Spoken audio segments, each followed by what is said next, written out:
Bienvenue sur Africa 24 dans cette nouvelle édition du 12-15. Voici les titres. Acquittement de l'ex-président Laurent Gbagbo et de son ministre Charles Blé Goudé. Et cette audience de cet après-midi doit déterminer les conditions de libération.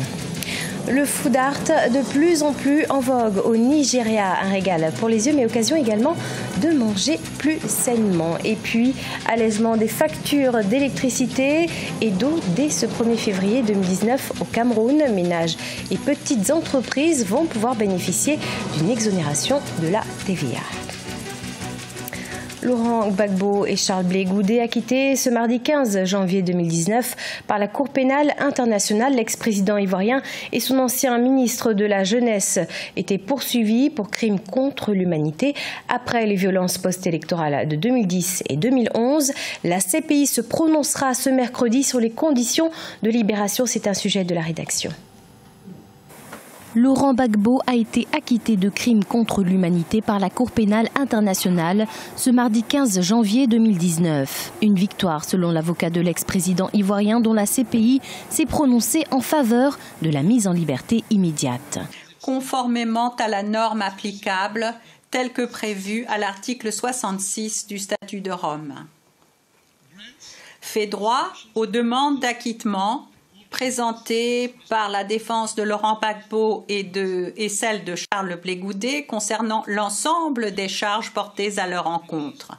Ordonne la mise en liberté immédiate des deux accusés conformément à l'article 81.3c du statut. Accusé de crimes contre l'humanité à la suite de la crise post-électorale en Côte d'Ivoire entre décembre 2010 et avril 2011, Laurent Gbagbo et son ancien ministre de la Jeunesse, Charles Blé Goudé, étaient incarcérés depuis le 30 novembre 2011. 14 demandes de liberté provisoire avaient été déposées par leurs avocats, mais aucune n'avait abouti. Oui, Gbagbo est libéré là, n'est-ce pas? Voilà. La vérité triomphe toujours du mensonge. Vous comprenez, monsieur? Voilà ce que je pouvais dire. Réconciliation vraie, c'est Gbagbo. C'est pour lui, ce pays. Il va revenir, la paix va revenir. La paix va revenir. Et nous qui souffrons, le son du marché qui est vide, ça va être rapide. Il vient et moi, j'attends mon papa Laurent Gbagbo. Le retour de Laurent Gbagbo en Côte d'Ivoire. J'attends papa Gbagbo, je t'attends. Tu as un esprit, tu es en nous. Et je voulais rendre grâce à Dieu pour la libération de mon président, pour le digne fils de la Côte d'Ivoire. Il a prouvé par A plus B qu'il n'est pas un sanguinaire, il aime son peuple. C'est un acte point de réconciliation qui vient poser. Laurent Gbagbo libéré, Blé Goudé libéré, il rend vraiment la réconciliation posée. Je remercie tous les acteurs de ça, surtout le président de la République, et je remercie tout le monde. Je suis natif du Nord.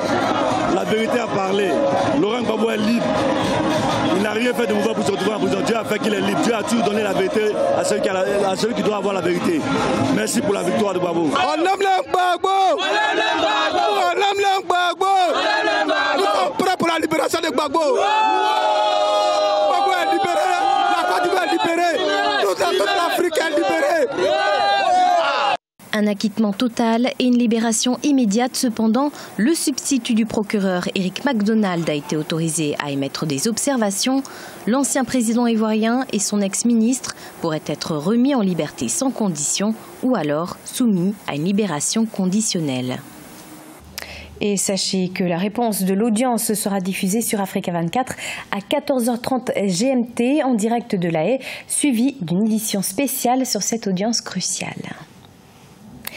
Le chef de l'État gabonais, Ali Bongo Ondimba, a présidé ce 15 janvier 2019 la cérémonie de prestation de serment de la nouvelle équipe gouvernementale. Une nouvelle équipe pour accompagner le président absent du pays depuis le 24 octobre 2018. Ce retour lève de nombreuses incertitudes. Corinne Kamsefehem. Comme le prescrit la constitution gabonaise, c'est devant le chef de l'État, Ali Bongo Ondimba, que la nouvelle équipe gouvernementale a prêté serment ce 15 janvier 2019. La première apparition publique du président Ali Bongo après son discours annuel du 31 décembre 2018. Il a été absent du pays pendant plus de 2 mois et pour le nouveau Premier ministre Julien Kogué-Bekale, le retour du président Ali Bongo est un signe fort pour la préservation de la stabilité économique du pays. C'est un ouf de soulagement pour l'économie gabonaise qu'il soit parmi nous. Je demande aux opérateurs économiques d'être rassurés.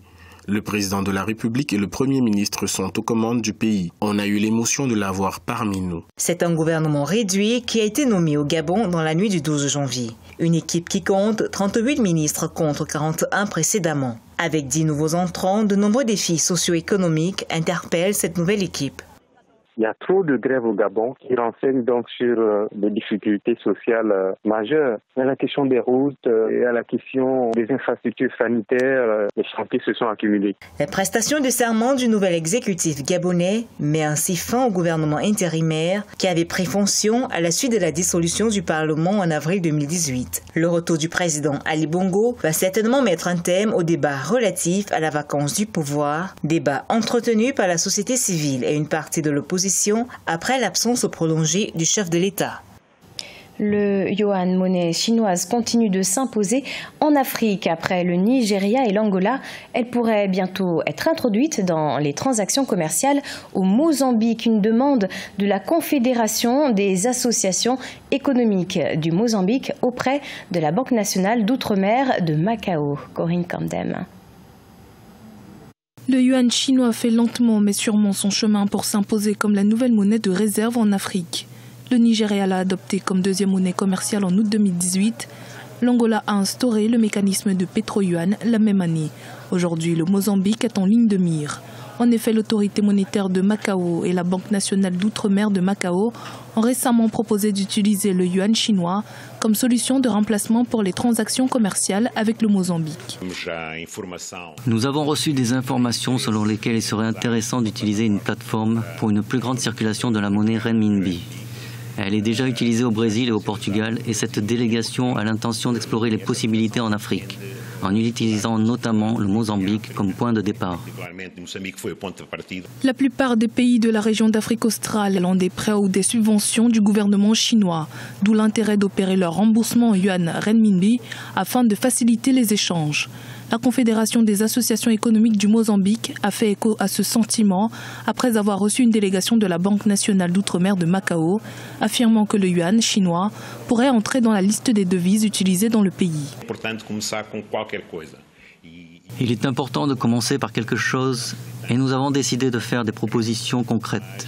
Nous analyserons également avec les membres de la CTA et d'autres membres d'associations afin de faire connaître les options qui pourraient être utilisées comme nouvelles alternatives. Cette plateforme pourrait être très bénéfique pour nos échanges commerciaux. À ce jour, le dollar américain, le rand sud-africain et l'euro sont les devises les plus largement utilisées dans les transactions au Mozambique. Le yuan n'est que la 7e monnaie de réserve au niveau mondial, loin derrière le dollar, l'euro ou le yen japonais. Mais son importance gagne du terrain peu à peu sur le continent. À présent, découverte du food art ou l'art de réaliser des œuvres créatives à partir d'aliments et de nourriture. Orgona Arumemi, artiste nigériane, en a fait son métier grâce à ses sculptures. Cette entrepreneuse passionnée promeut une alimentation plus saine. Aïssatou Bari. Après une vingtaine d'années passées au Royaume-Uni, Orgona Arumemi a regagné sa terre natale en 2015 pour démarrer son entreprise à Lagos. À l'aide d'une lame, elle dessine d'abord les motifs sur des pelures de fruits. Et puisque de plus en plus de consommateurs sont soucieux d'une alimentation saine, ils sont nombreux à faire appel à son entreprise. C'est encore une industrie très nouvelle au Nigeria. Les gens commencent à mieux la comprendre et à en apprécier la valeur. Tout le monde ne veut pas de gâteaux, de desserts et de tartes lors d'un événement. Ils commencent à se lancer davantage dans la consommation des aliments sains. Nous sommes heureux de leur offrir cela. Orgona Arumemi a appris son métier en regardant des vidéos en ligne. Aujourd'hui, ses créations fruitées sont servies en dessert lors d'événements tels que les mariages et les réceptions d'entreprise. Son répertoire comprend des fleurs, des dessins personnalisés, des personnages de dessins animés et des personnages fantastiques. C'est très bien lorsque vous assistez à une cérémonie ou à un baptême, à une fête de naissance ou à un mariage, vous pouvez leur offrir ces desserts en cadeau. Ce sera vraiment différent de ce qu'ils reçoivent normalement. Les étalages de dessert d'Ogona ne coûtent pas moins de 83 $. Ogona forme également des gens désireux d'apprendre ce métier. Elle envisage d'étendre son service à d'autres régions du pays et espère créer une école de formation à l'avenir. Les factures d'électricité et d'eau en baisse dès ce 1er février 2019 au Cameroun, une aubaine pour les ménages à faible revenu. Attention, les réductions seront appliquées sous certaines conditions. On fait le point avec Viviane Baoken, notre correspondante sur place. Dès le mois de février 2019, la taxe sur la valeur ajoutée ne s'appliquera plus aux consommateurs des ménages du courant électrique et de l'eau potable, compris entre 0 et 220 kW par heure et entre 0 et 20 mètres cubes d'eau. Une mesure bénéfique pour les ménages et les petites entreprises qui verront leur facture mensuelle baisser.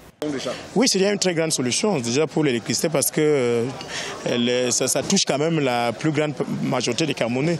Nous espérons que dans d'autres secteurs, ça devra suivre pour qu'il y ait vraiment la vie moins chère au Cameroun, pour que nous entamions cette année grandes opportunités avec toute la sérénité. C'est un très grand pas.